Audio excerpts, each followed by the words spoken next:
event of the King's Forum on International Dispute Resolution. We're going to have, this is the last event for this term. Next term we're going to start in January with an event on peace negotiations in Yemen. And then in February we have one on human rights and the European Convention on Human Rights. Another one on convergence of investment and trade law. And those are the ones that I know of at the moment.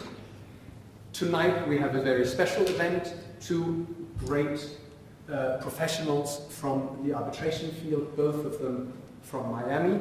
And I'm very happy that you're here and that we have the opportunity to listen to you.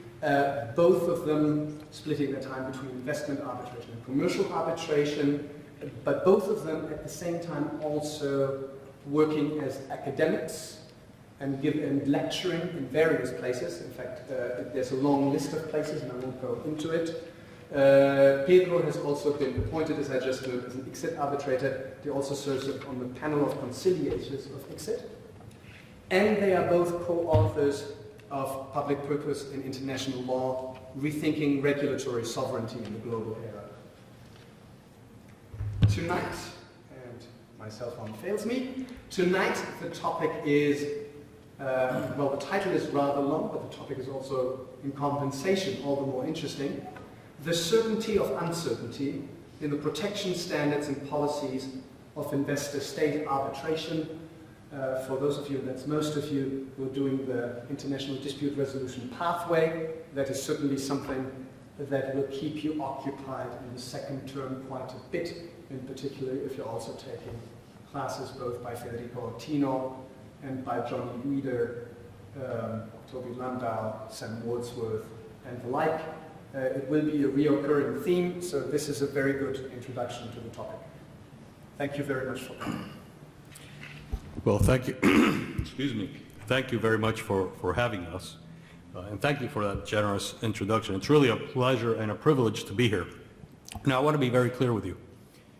I did not come here all the way from Miami to tell you things that you already know, or that most people know. You're going to know a lot of the things that I'm going to say.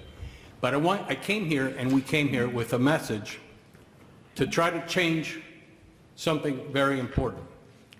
And that's absolutely critical to the undertaking today. I don't just want to talk to you about the law or the evolving aspects, doctrinal writings in international investment dispute resolution. That you can pick up a book and look at it. What I want to talk to you about is this issue of uncertainty that we feel pervades in this wonderful field. And we feel that it pervades the field for reasons that can be explained and also that can be remedied. Today we're going to divide this talk into two fundamental sections. One section of the talk will address procedural, structural uncertainty. The second aspect of the talk will address substantive uncertainty. And I thought that it was extremely important to begin with a mathematical problem that many of you may have encountered. The squaring of the circle. By the way, I've read a number of books on the squaring of the circle. Yes, it takes all types of human beings to have a world. And I hear that in the 19th century, a lot of people were trying to square the circle. In particular, the 19th century. I guess I just didn't have color television back then, but a large part of academia spent a great deal of time, irrespective of your field, in this thing called squaring the circle because it was such a challenge.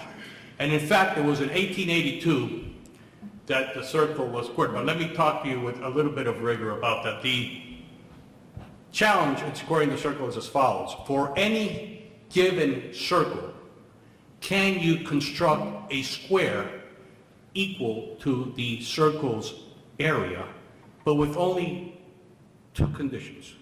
One, using a straight edge, and the second, using a compass. Now, this is not a gimmick for a lecture.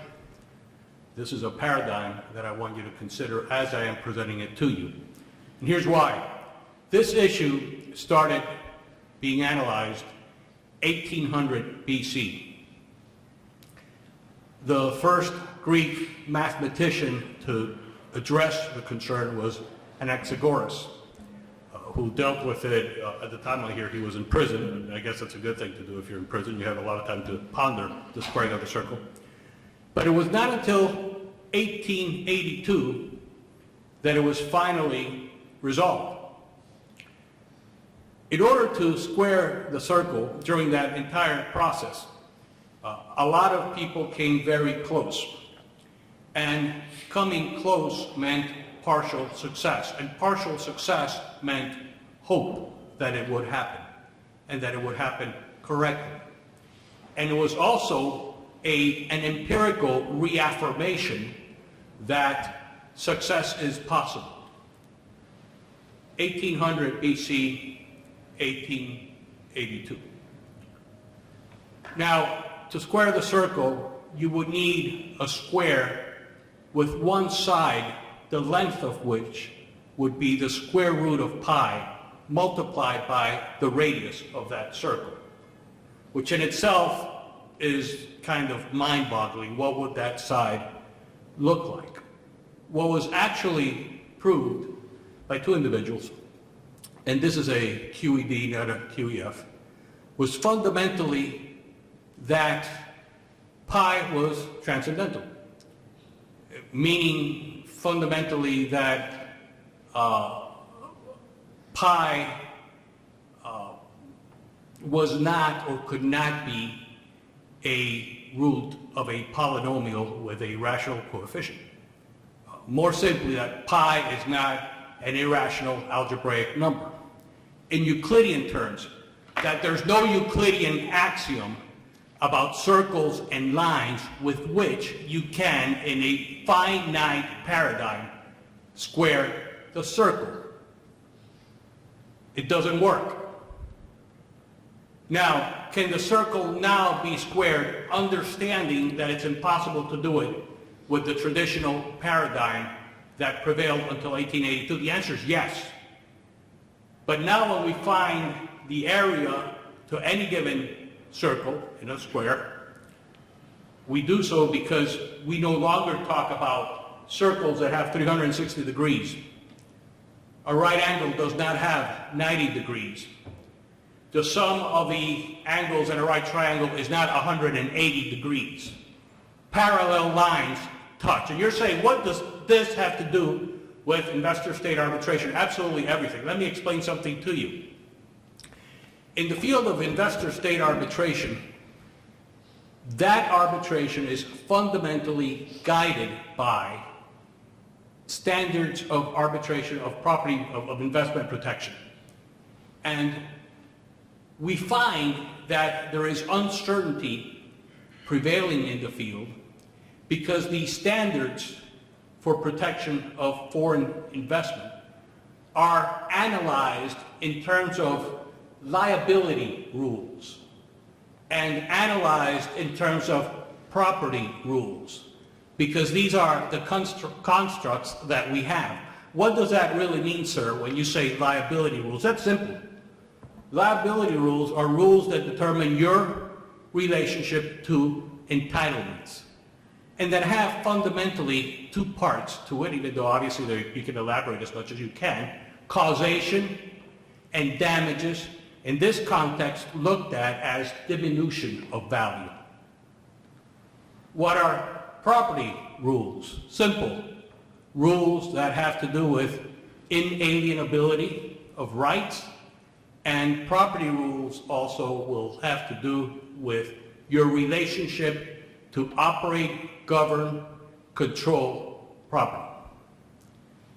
And standards of investment protection are analyzed, if you will, for purposes of determining compensation or liability through the prism of one or two or both of these rubrics, which fundamentally come from domestic law or private international law, but have very little to do with the aims and objectives of public international law in the context of foreign investment protection. Why? Because, ladies and gentlemen, liability rules and property rules, I submit to you, were not designed to express or to discern what state action is compensable and what state action is not compensable. What state action that actually causes a diminution in value of a foreign investment is compensable, and what state action, if treated as compensable because it causes a diminution of value to foreign investment, would be the equivalent of penalizing or issuing a fine to a state for engaging in its obligation of undertaking regulatory activity, without which, by the way, the state simply cannot exist. You share with me. So we now are coming a little bit closer to the issue of the square and the circle. The state, as you know, has to exercise regulatory sovereignty. It must. It has no choice but to do so. That's its obligation. But the state also has an equally important obligation, of course, to respect and protect foreign investment, and protect it under public international law. It's reconciling these two in a way that allows for the issuance of compensation and that allows also for diminution or harm to the value of the foreign investment in ways that are fostering process legitimacy that we feel we need to create and perpetuate, and that we opine we do not have now. Now, why don't we have it now? For many, many reasons, which are part of today's talk. One of these reasons has to do with structural realities in this world of public international law and bilateral and multilateral investment treaties. How did these multilateral and bilateral investment treaties come about? What is their historicity? Does their historicity contribute to their substantive content? Are these bilateral investment treaties in fact bilateral? Or are they bilateral treaties to have unilateral obligations and unilateral rights? And if so, is that conducive to inefficiencies in the equitable administration of justice when a standard of protection is being challenged?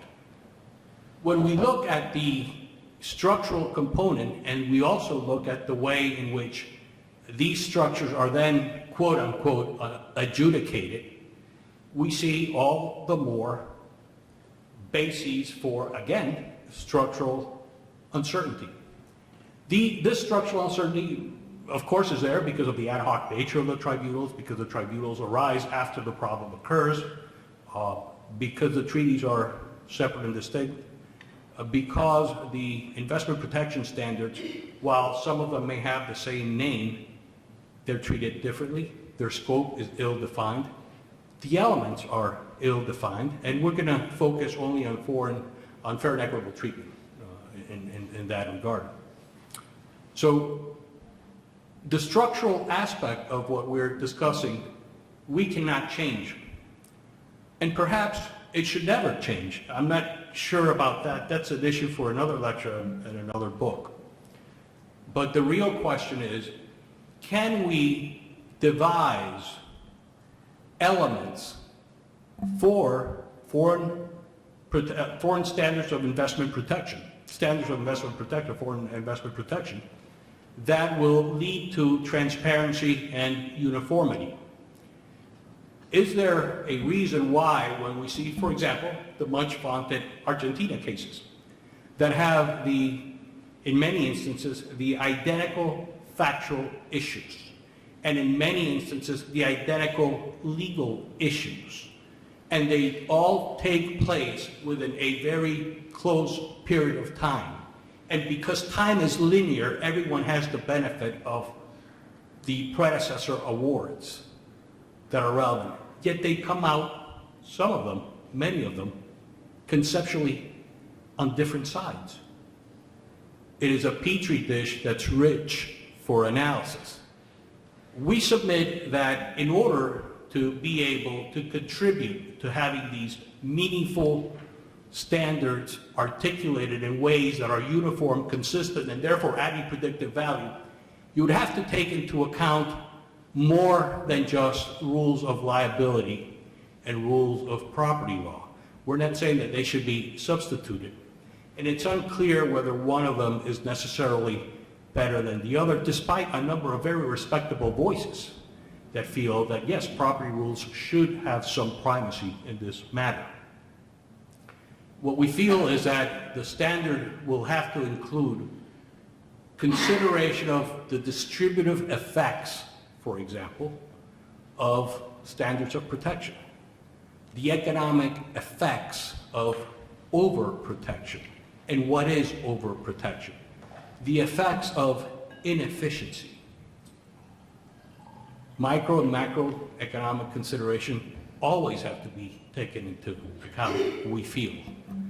This, together with a very strict sense of the principle of proportionality in the analysis. We feel that we need to get away, as you will hear, from effects tests only. We feel that you also must get away from public purpose type of analyses as well. These things need to be significantly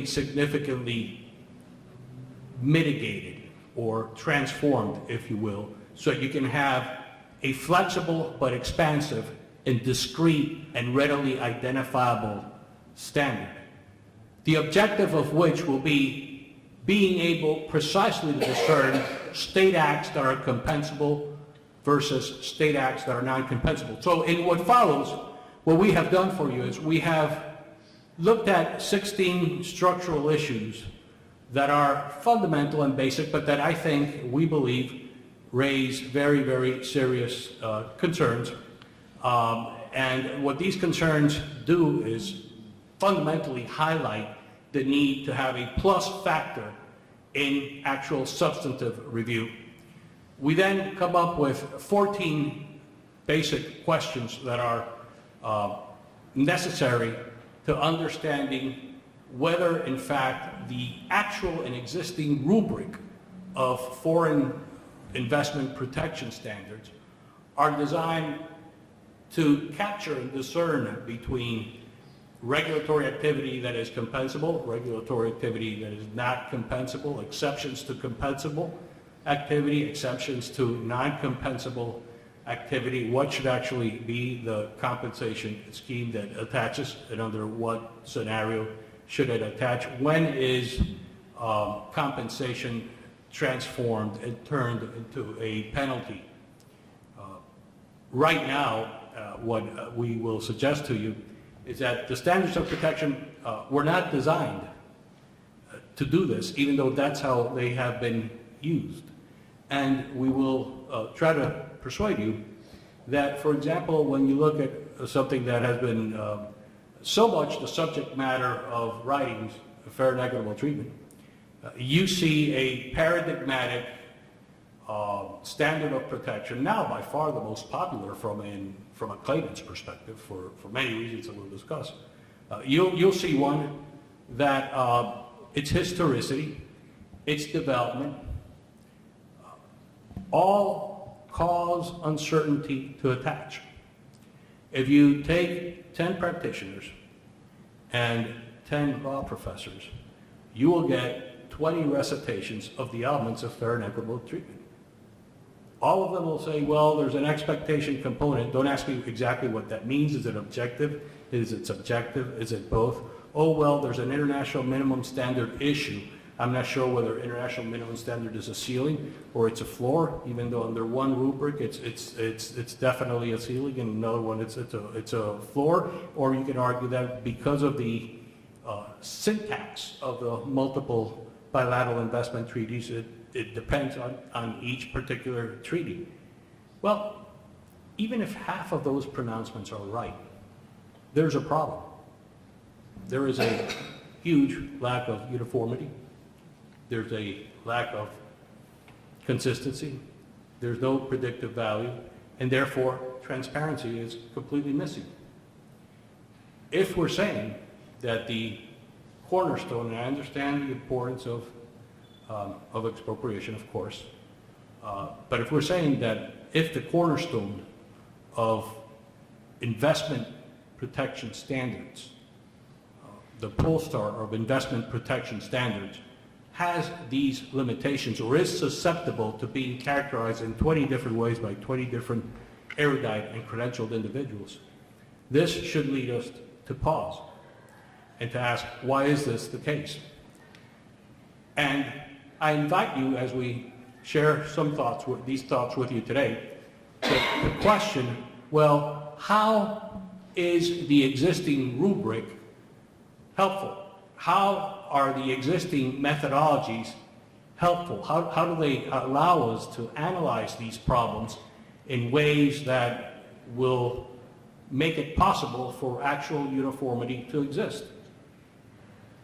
You can also ask yourself, how are these tests different from just fact-specific findings applied to each case versus the determination and classification of acts and omissions by states that are universal throughout all cases?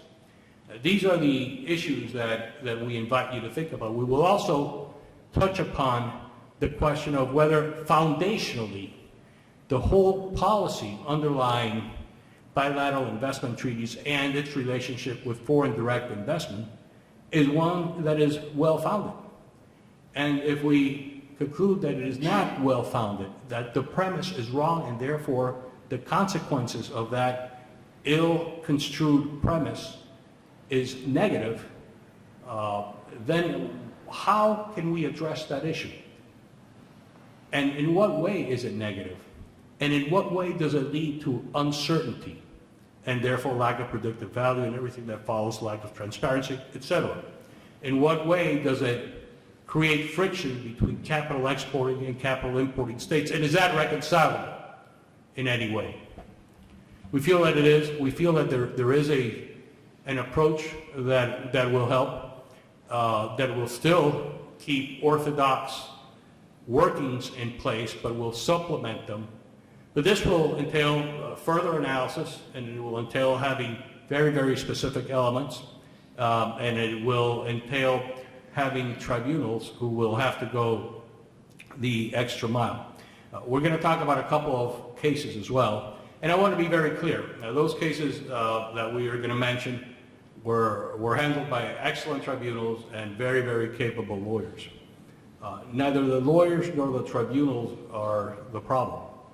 The problem really has to do with the methodology that the lawyers inherited, and the fact that this is absolutely no different from trying to find a Euclidean solution to the competing interests of a circle and a square. You cannot have liability rules and property rules used to discern compensable from non-compensable conduct. And with that, Ryan Reetz. Pedro.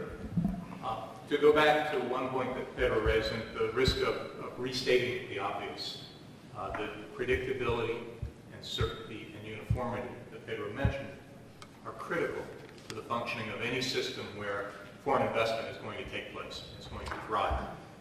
Why are they critical? Well, for two main reasons. First of all, investors have to have some confidence that their investments will be treated fairly. They have to know, not just in a general sense, but that they have to know what they can expect, and that's where certainty and predictability and uniformity are important to them. Equally, host states, the states where the investments are being made, need to know how they can regulate, what they can do without fear of liability to investors, simply by virtue of exercising their regulatory sovereignty, meeting, as Pedro said, their obligation, their duty to regulate and to provide for the public benefit. So these are critical factors and related, obviously, certainty, uniformity, and predictability. You might ask fairly, gosh, we have an investor-state universe of more than 3,000 bilateral investment treaties, many multilateral investment treaties, such as the Energy Charter Treaty, NAFTA, and many others that protect investments. And they all seem to say more or less the same kinds of things.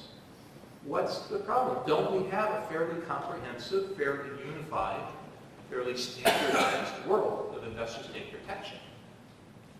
And what we argue is that because this system of BITs, multilateral treaties, other law on investor protection is not centralized, but rather decentralized, what we have is a superficial appearance of uniformity, but an underlying reality of a wide divergence of contents and meaning, which gives rise to the sort of uncertainty that Pedro mentioned for both investors and for states. What's the lack of uniformity here? Well, to start, the treaties, those 3,000 treaties I mentioned to you, they contain similar but slightly different terminology. The language is not uniform in them. And very significantly, none of them, well, almost none of them defines the substantive protection standards that they impose on the host state. So the host states promise one another, we will give fair and equitable treatment to investments, but they don't say what that means. We'll give full protection and security. They don't say what that means either. There are no definitions. Moreover, within a given treaty, the way that the substantive investment protection standards are placed in the treaty, what paragraph they go into, what they're next to, how they're linked by conjunctions or other phraseology, that varies according to the instrument. And for obvious reasons, we can have different ways of stringing the words and phrases together. That gives rise to different meanings. In fact, even when the words, even when the terms are identical, you see in one treaty fair and equitable treatment, and you see in another treaty fair and equitable treatment, the terms may still have different meanings, different actual meanings. And you might say, well, wait a second, under the Convention on the Law of Treaties, Article 31, we need to look at, in essence, the plain meaning, the ordinary meaning of the terms in their context and according to the purpose and object of the treaty. But, first of all, these are phrases that don't necessarily have a plain meaning. And second of all, you may resort to supplementary means of interpretation when the meaning is ambiguous or obscure. And I submit to you that a phrase like fair and equitable treatment is pretty ambiguous and pretty obscure. Each of these treaties was individually negotiated, and each treaty was a product of its own unique historical moment and the corresponding agendas of the two countries that entered into it. These treaties go back to arguably the first modern treaties, I think 1959, up to the present day. And the contracting states to these treaties have different statuses and different objectives. Some are clearly capital exporters whose interest is to protect the rights of the investors that are within their territory who are investing in the territory of the other contracting party. Some are capital importers whose primary objective is to obtain foreign investment to allow the country to develop. Some are both, capital exporters and importers. And you can have a configuration of the treaty of two importers, two exporters, an importer against an exporter, or other permutations. And all of that leads to different dynamics in the negotiation of the treaty and ultimately different outcomes in the treaty. And as I mentioned, because these treaties were entered into over a long period of time, they differ generationally. And if you look into this, you'll see they talk about the first generation of BITs and what they tended to do and how that evolved. That further undermines uniformity in the field as a whole. And even within a given treaty, you'll find that many of them take their substantive principles from different areas of international law, mixing ideas from trade law, investment law, customary law, and protection of aliens, and commercial law, sometimes even contract law. They're all mixed together, which raises some questions and problems of interpretation and of what's really behind the treaty. And then, if that weren't enough, adding to this potential confusion and disarray is the fact that almost every one of these treaties contains a most favored nations status clause, the MFN clause. Concept from trade law, ultimately. Why is adding an MFN clause a problem for certainty and predictability? Because if you assume that each of these treaties has the issues that I've mentioned, and you take one of those treaties, let's say it has 10 issues, and you add an MFN clause, now that treaty has the same issues that it had, plus the issues of every other treaty that the contracting state has entered into. You are exponentially, in a way, multiplying the number of and type of problems that you have with certainty and predictability. Okay, you say we have a system for interpreting these treaties. And the primary system for interpreting and applying them is the use of arbitral tribunals under the offers to arbitrate investment disputes that are contained in the treaties. And doesn't that give us a jurisprudence that can help us resolve these uncertainties and converge on meanings for the language that we see in so many of the treaties? And our answer is no. The system of individual arbitral tribunals does not result in a jurisprudence in any meaningful sense of the word. Why? Several reasons. The tribunals are chosen ad hoc, not necessarily any ad hoc arbitration, but ad hoc for a particular case. And what is their job? They're not charged with developing jurisprudence the way that a common law judge is. They don't have to think about, and arguably they should not think about, the precedential implications of their ruling. They're asked to decide a specific case the way that a civil law judge is asked to decide one. And to the extent that the arbitrators are trying, in their opinions, to develop a jurisprudence, they may be doing so consciously or unconsciously for all the wrong reasons. There may be perverse incentives that lead them not to develop a jurisprudence in the way that a common law judge would. Moreover, tribunals in deciding these cases are not bound by decisions of prior tribunals. They can look at them, agree or disagree. And for the same reason, future tribunals will not be bound by the decision of a particular tribunal that resolves these issues. So there's no real development of doctrine in the common law sense. We don't have tribunals narrowing the meaning of a phrase or a provision or a protection standard in the way that you might see in a common law system.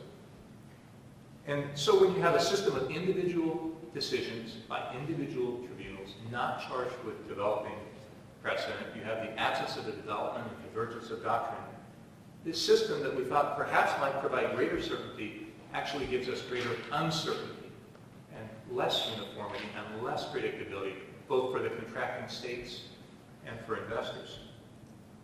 What does all this mean? All of these factors together mean that the seemingly well-ordered, harmonious, interlocking, and nearly comprehensive system of treaties to protect investors and encourage direct investment is not nearly as uniform or harmonious or predictable as we might hope. And indeed, this current system has left us, as Pedro mentioned, with a number of very fundamental questions about the nature of the obligations that are imposed on contracting states and the nature and extent of protections that investors receive under them. And that, as Pedro mentioned, undermines the predictability and stability that we need for this system to work. For example, some of the questions that we contend are still entirely unresolved in the sense that there's no single answer that everyone will give you to them. A very basic one is all state action that has the effect of causing substantial harm to a foreign investment compensable. Do we follow, in essence, the effects test mentioned by some states and say if the state has the effect of causing substantial harm, it's engaged in compensable action. It's liable. Another question, are the rights that the treaties extend to investors intended to serve as guarantees against regulatory change? Can the states change their regulations, or have the investors been given a guarantee against it?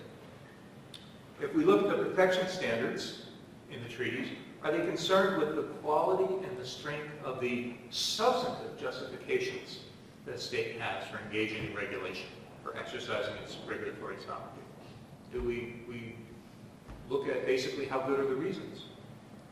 Another one, are arbitral tribunals empowered to review a state's choice of policy objectives that might, for example, have a detrimental impact on a particular sector?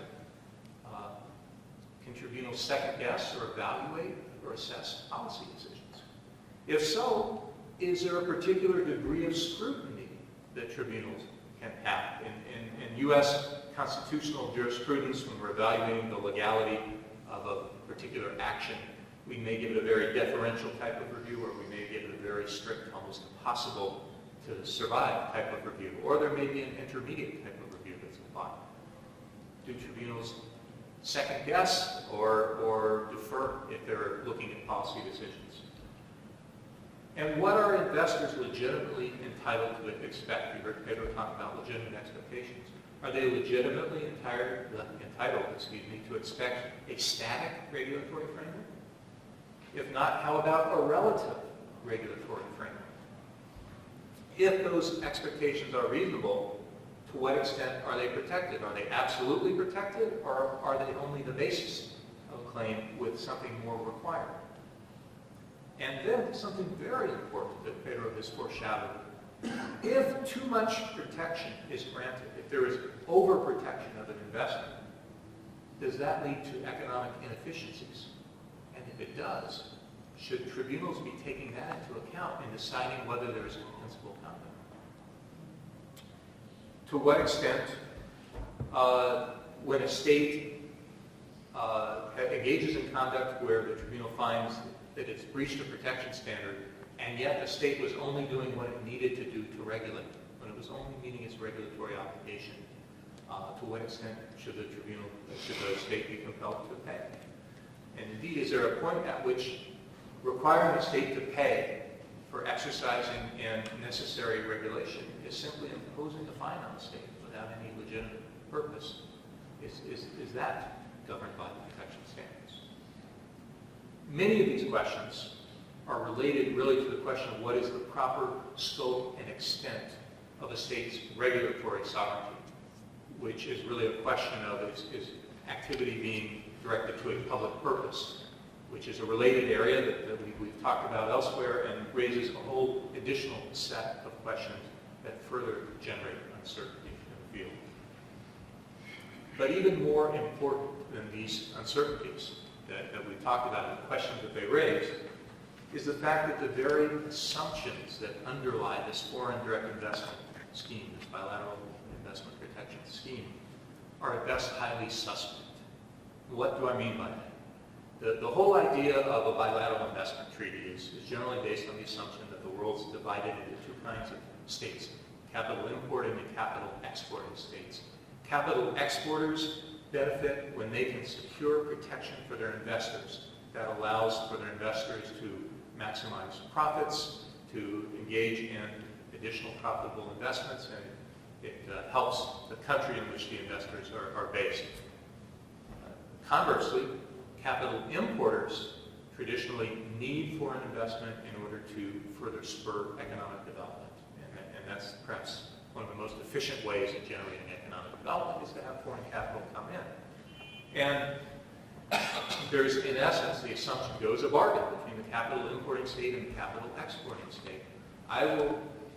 If you have your investors come and invest money in my state, the capital importing state will protect those investments. And the bargain is send me the money and I will protect it, in essence.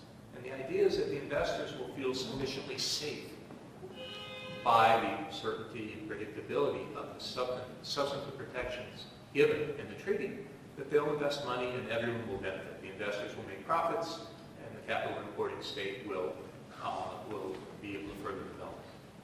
But this optimistic model may not work. It is uncertain because its fundamental assumption, the assumption of that deal that I mentioned, seems to be flawed when it's tested. If we think about it, the extent to which having a bilateral investment treaty spurs foreign investment, that's an empirical inquiry. That's something that can be tested.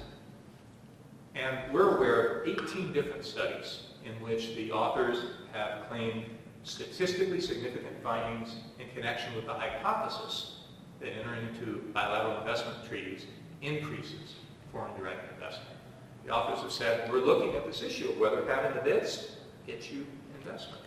And when you read these studies with care, they don't agree with one another, and they're certainly not conclusive on the issue. 3 of the studies, for example, conclude that only some investment treaties increase FDI. 2 more of the studies report ostensibly contradictory findings. One of them says that only United States bits increased FDI to the counterparts of the U.S. in the treaties, which is nice. As an American like that. But the other study says... You surprised me. The other study says that most bits increase FDI, but not the U.S. bits. So we have that contradiction. Two more of the studies found, respectively, that there's only a minor and secondary effect or a slight relationship between FDI and investment treaties. And 6 of the studies reject the hypothesis that investment treaties increase FDI. All of these studies you can raise methodological questions with, such as how do we define what constitutes FDI, what flows of funds should be counted for that purpose, and shouldn't we be distinguishing between treaties that provide for effective arbitration and treaties that don't, under the theory that arbitration is one of the most important protections that the investor can have. Without it, the investor is forced to sue sovereign in some courts, which is usually not very appealing. And perhaps these findings that there may not be a link between FDI and bilateral investment treaties should not be surprising when we look at the example of Brazil. Brazil has been fabulously successful at attracting foreign direct investment. It is not a contracting state to the Exit Convention. Of the bilateral investment treaties that it has signed, few, if any, are in force. And yet it's had this success.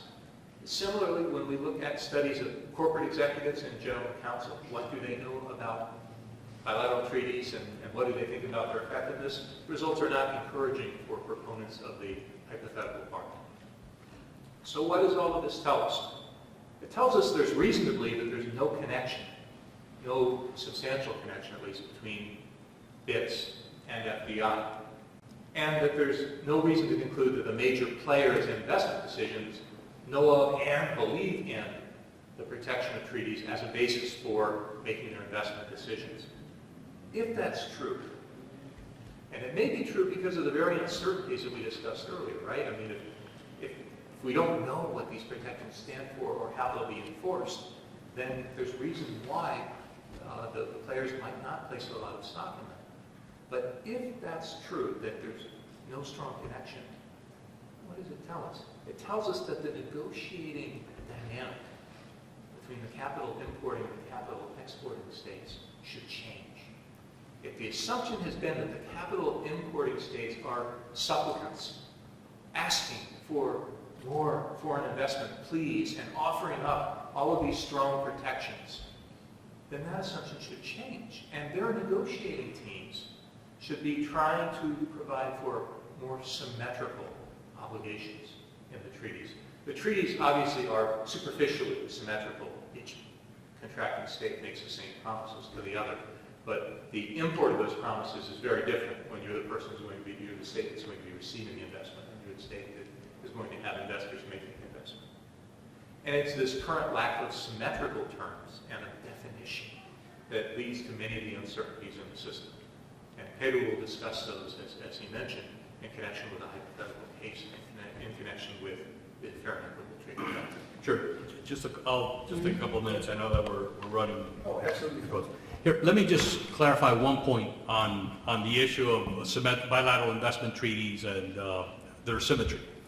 When you read a bilateral investment treaty, something jumps out at you, which is once you play out and you assume that there's been a breach of the bilateral investment treaty, and you make a list of obligations and rights, you will see that the investor, the claimant in the case, will have no obligations fundamentally beyond that of respecting the laws of the host state, which is kind of axiomatic. That's like saying, okay, you have to be civilized.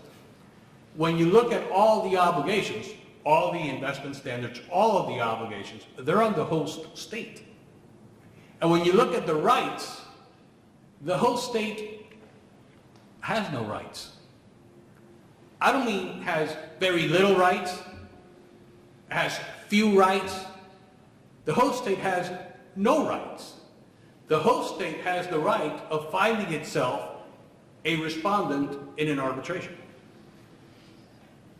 pursuant to a substantive rubric that is asymmetrical in the way in which we have just seen it. I just want to make sure that we contextualize for you what that means. Now, one of the effects that this asymmetry has when you transpose it into the real world is, there are many, and there's, by the way, there's a very good book called Standards of Protection in International Law or something. You know, it's always black and international law, you know. And so that's, but I think it's Standards of Protection in International Law. And it's by Jonathan Boniccia is the person's name. It's a fine book. You should read it. I don't agree with everything that's in it, but I think it's very provocative and very rich. Here's the deal. Once you start and you have the problem, what really happens in terms of the economics and the effects of protection and overprotection arising from this asymmetry? Let's look at a very, very simplistic example, okay? Let's assume that there's country X and country Y. Country X and country Y enter into a bilateral investment treaty. Investor from country X, Mr. X, we're making it simple, invests in country Y and opens a metal cable manufacturing plant. Generates about $2 million a year from the manufacture of metal cables. Maybe this is not all that hypothetical after all. This is what happens. In manufacturing cables, ladies and gentlemen, you give off a lot of pollutants. You do. You do. You don't have to, but if you want to make more profits and broaden your margins, that's what you do. You maximize pollutants and you maximize profits. Let's assume that state X had and has a law that predates the investment by 10 years.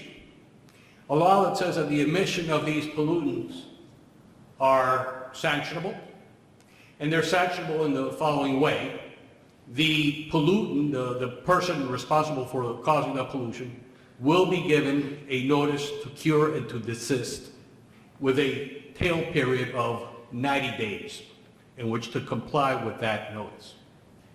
After that notice if that notice is not satisfied and there's no complete compliance, the entity or person will be fined $2,000 a month for 6 months, at the end of which a commission will review the status of the pollutants and the property can actually be shut down. Now we'll leave shut down what that means aside for a second. We're going to look at it a little bit closer. Now let's assume that the factory, the metal cable factory is producing metal cables, you know, and the pollutants are going off, and the pollutants have the effect of going into the air and then coming down in the form of rain in a 7-mile circumference around the factory. And around the factory, there's an agricultural processing industry that grows and processes agriculture. And the pollutants cause $4 million of damages a year. And it costs $500,000 okay, to install the filters you need that would take care of the pollution. So you see where we are. That's a one-time investment. It will have 15-year life. And after 15 years, of course, you have to make another investment.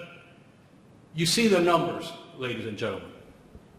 The harm doubles the net income. For $500,000, you can cure it. It's 15 years. And you can get fined and ultimately closed. The laws were in the books, so now the state can say the investor should have known, there should have been some diligence. Of course, this is not clear whether diligence is required or how much diligence is required, and whether enforcement practice plays a role. None of this is clear, so this adds to the ambiguity. Now, what happens? What happens, ladies and gentlemen, if the state, under this scenario that we've just looked at, says, okay, I'm going to fine you, and I'm going to give you notice, I'm going to serve you with notice, and you have to close at some point or reform, and meanwhile you have to pay. If the state does that, what do you think will happen?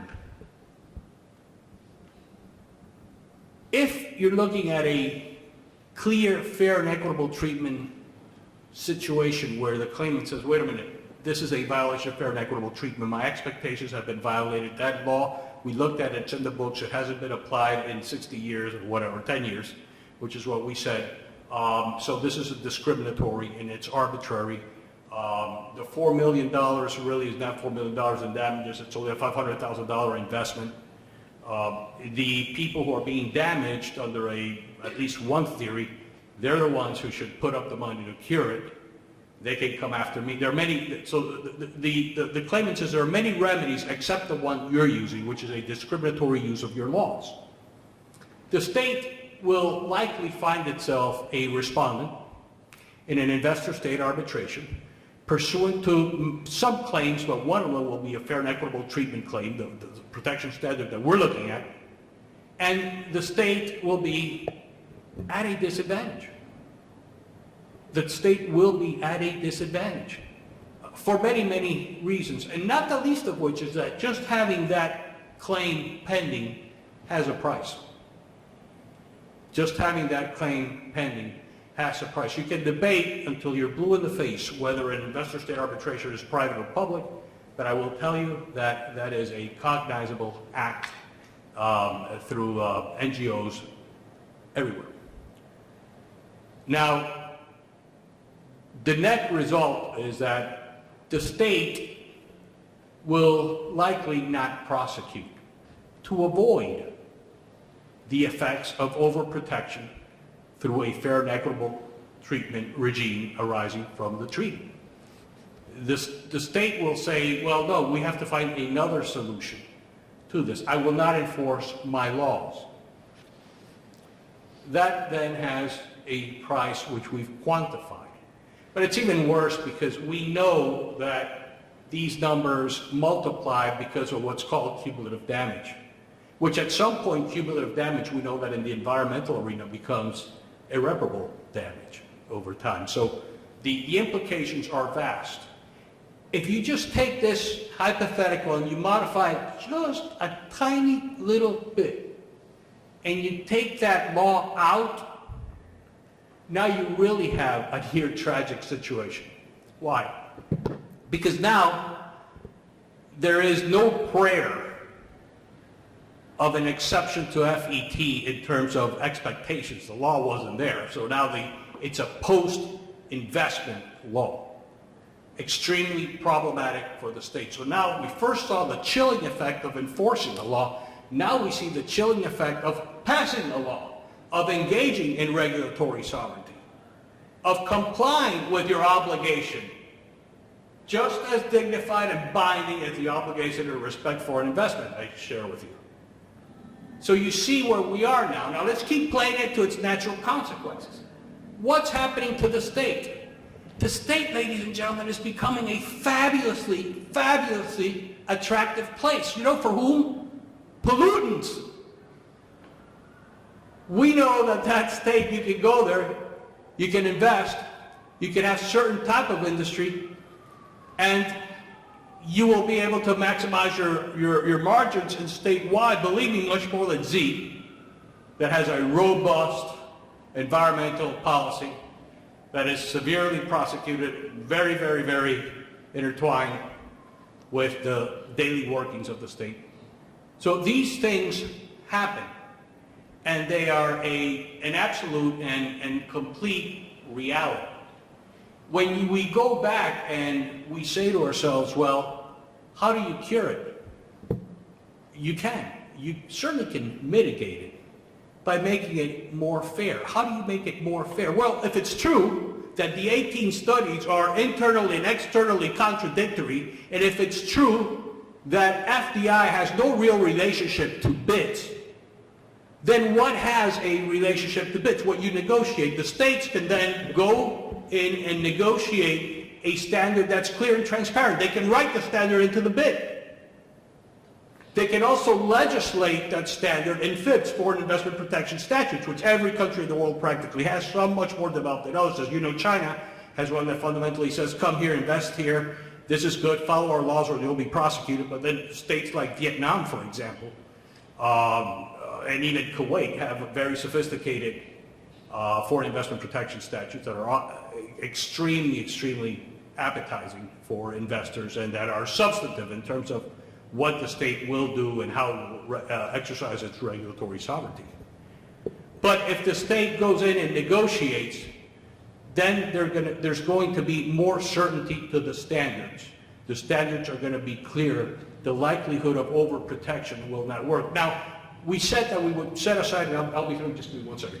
We said that we would set aside the issue of what do we do with the factory, with the manufacturing plant. Remember? Do they shut it down or do they take it over? Well, one of the things that we feel is very tangible are the inefficiencies in the other direction. In other words, when is state action such that it really does hurt FDI? If state Y takes that plant and just shuts it down, then it's very clear that state Y is in the same position it was in prior to the investment. It has not benefited from the investment. If anything, it suffered from the investment. If state Y keeps running the plant and doesn't fix the plant, we have a second scenario. If state Y keeps running the plant, fixes the plant, we have a third scenario. You see, you're with me, right? Depending on which one of these things state Y does, we say liability and therefore compensation should attach. But you need to take this factor into consideration, just like you need to take the $4 million into consideration, and you have to take the $500,000 into consideration, and you have to take the $2 million into consideration, and you have to take the industry standard into consideration, and you have to take the legislative history into consideration. And none of this is being considered. None of this is part of an FET analysis. And if we had more time, I would run through a complete FET historical analysis with you. There are many books on FET, and it's a little bit, they're great books. They're wonderful. I've read many of them. They're wonderful, but they're a little bit like Frankenstein. One takes from another, and the other one takes from, and then when you have, no single book has a comprehensive history of FET with an analysis of where fair and equitable treatment fell within the original documents, and why it wasn't paramount or a pole star in the original document, and why other standards of protection were more important. None of them talk about that, and that's what I ask you to look at. None of them, by the way, three that I know of, talk about how it is that the first generation of BIDs, all the German BIDs, don't have fair and equitable treatment. None. They don't have it. It's not in there. And in the German bid with Thailand, you might recall there are two bids. So there's the original one in the 60s and the other one in the 80s. The one in the 80s, the renewed bid in the 80s, is a bid that incorporates fair and equitable treatment. So up to the 80s, they didn't have anything in there. So, FET is brand new in many ways to this field. In fact, the first time FET was ever alleged was in the Metalplat case in 2000. And in that case, you will recall that it's in 5 pages in 6 different paragraphs that the elements are sort of spread out until you reach the TechMet case, which you'll recall is under the Spain-Mexico bilateral investment treaty. And there you have a single paragraph, constitutive elements of FET articulated. You take that and you compare it with the Parkerings versus Lithuania case, which purports to do the same, and you'll see that both single paragraphs analyzing and purportedly defining FET, they're completely at odds. It looks like one's from Mars and the other one's from some other planet, maybe Earth, I don't know. But they have, they're conceptually contradictory, both purporting to do the same things, with no regulatory rubric that is in any way different. Listen, you've been very, very patient with your time and also with your attention, and for that, we want to thank you.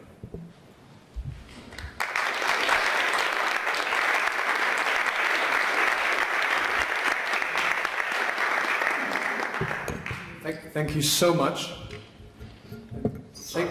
Oh, no, absolutely not. Thank you very much for putting everything into context. I think that was very important and a very, very helpful exercise.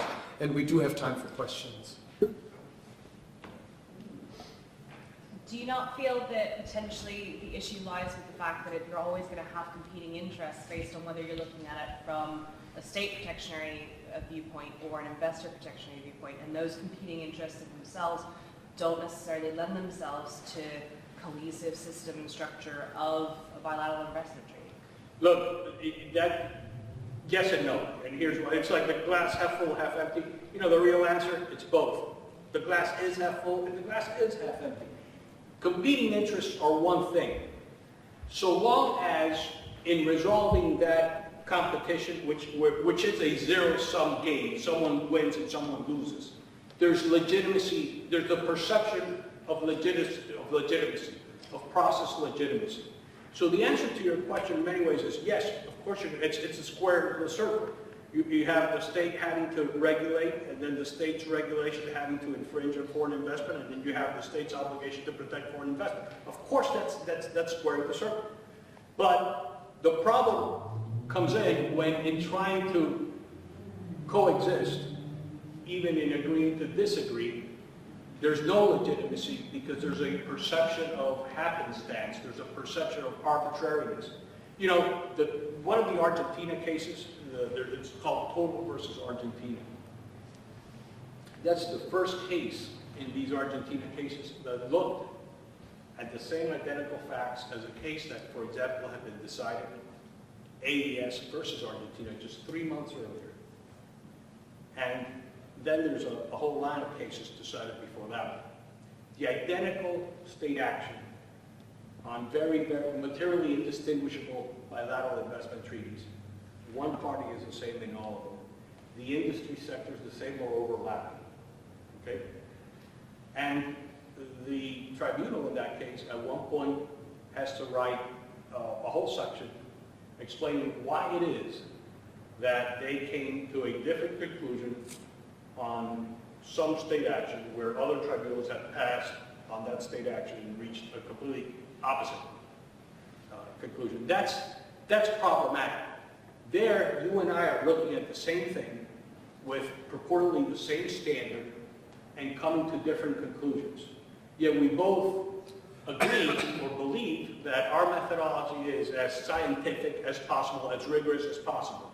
And one of us, I won't say whether it's you or me, but one of us knows that what we're doing is very different from what someone else did 3 months ago, which, by the way, is identical to what's been going on, other decisions during a 10-year period of time. That is process legitimacy being questioned. We need to do better, we can.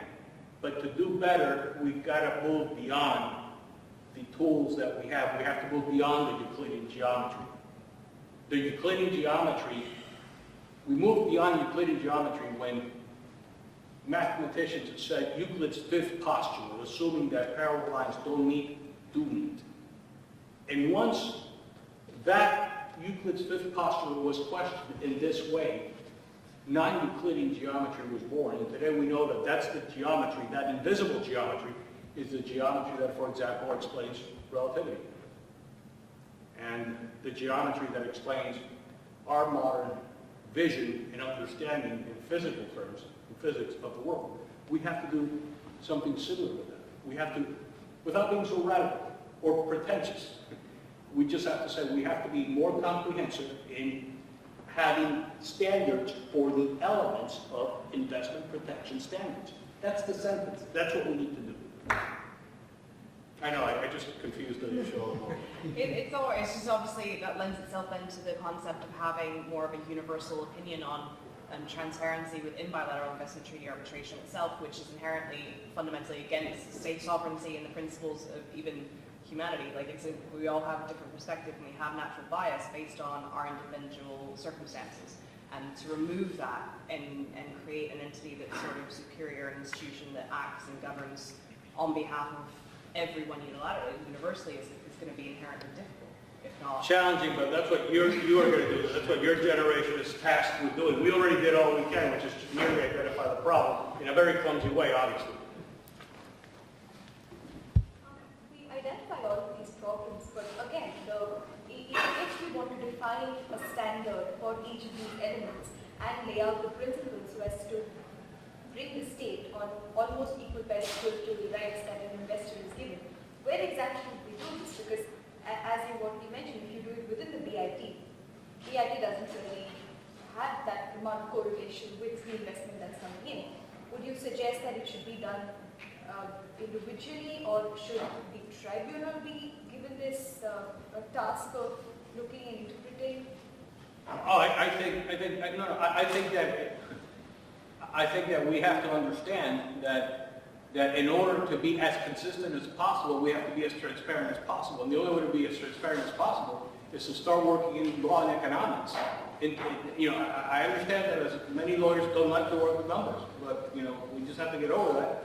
And we have to start getting law and economics involved, and we need to have a broader understanding of what are the effects of what we're doing. What are the effects of underprotection? What are the effects of overprotection? What is the consequence of the state trying to maximize its profits at the expense of fair and equitable protection standards? All these things have a consequence. Now, I encourage you to read as many awards as possible. You find no such consideration. The CMS versus Czech Republic award was an award in the amount of $350 million. Well, that award, that amount, was the amount of their health care budget for that year. Now, you can take the position that that's not an issue to be considered in rendering the award, or you can take the position that this is public international law. This is not moving money from one private investor's pocket into another private investor's pocket. There's a component of this that has to do with the welfare of a state and states and of a system beyond just the participants. Well, if you were to present that argument to 99% of the people who are in this business, they'll tell you what the status quo is. Well, we're not charged with taking these factors into consideration. Well, why not? Well, no one has done it before.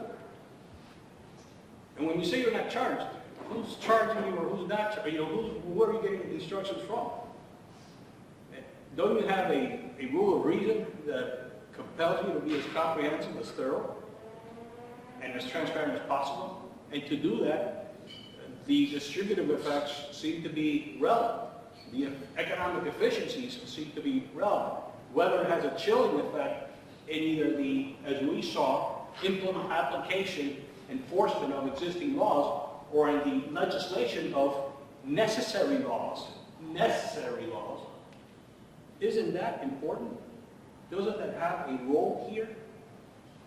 And if the answer to that question is yes, will that role bring greater transparency and uniformity? Will it be positive? And is there a price tag in undertaking that effort? These are the questions that need to be asked. Ladies and gentlemen, friends and family. So maybe one final one. I know that you've mostly been speaking about the standards, and I know this is a second best solution. But if you take the European Court project, this idea of having one permanent multilateral investment court, wouldn't that enhance the chances to get to more predictable standards merely by the maybe second best outcome of having a consistent group of people interpreting again and again and again the standards until we have some more certainty, rather than having constantly changing tribunals, which leads to, well, an inconsistent interpretation of those standards? Do you think he thinks that's a real question? The answer's in the question. Yes. Well, that brings us to the next point in our program, which involves more wine than the past one. Thank you very, very much. That's been very kind of you, but we're very glad to have you here. Thank you.